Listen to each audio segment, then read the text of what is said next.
It's a long story, so it's difficult to remember.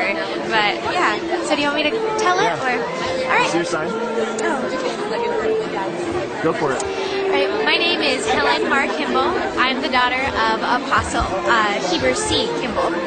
I was married to Joseph Smith in 1843. Earlier that year, my father had come to me and asked me if I thought it would be right if he said that plural marriage was right in the eyes of God. And I got really angry, and I said no, it wouldn't be right, because it had gone against all of my ideas and traditions. And that was unique, because that was the first time I had ever gotten angry with my father, or at least expressed it to him. And I loved him very much, but then he said, Helen, I'm telling you it is right. And he explained to me why it was again to be established on the earth. So I went into my room, and I thought for a long time, and it seemed really wrong to me, but I knew in my heart that my father would never do anything but the best for me, and that's eventually what convinced me that it was the right thing to do. However, I later learned that actually the prophet told me that he had discussed it with my father beforehand, and in order to be more closely connected with the prophet, they had arranged the marriage. So I wrote in my journal that... Your wife 26? Hello. I wrote in my journal that my father only had one ewe lamb, that he willingly laid her on the altar.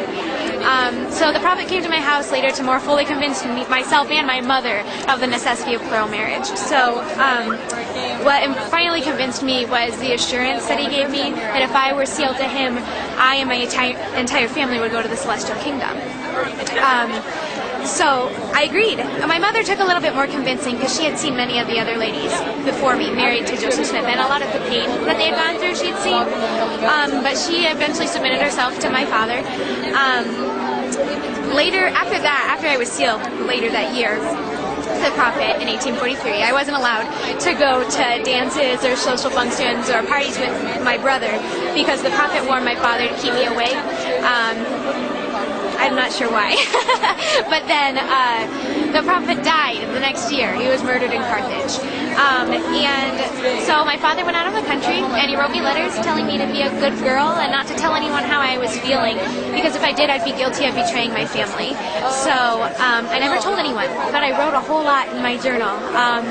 And later, my father married 39 other women, so my mother, who was so opposed to the idea of polygamy at the beginning, was subjected to it herself. And later in my life, I wrote a poem about a lot of the hopes and dreams that I have, because I was never married or had children again, because since my father was assured a place in the celestial kingdom if I was sealed to Joseph Smith, I was never supposed to be sealed to any other man. So I had a lot of hopes for love and for children, and they were never really fulfilled. And it wasn't worth it for this life, I wrote in my poem, and I hope that it's worth it in the next. So that's it.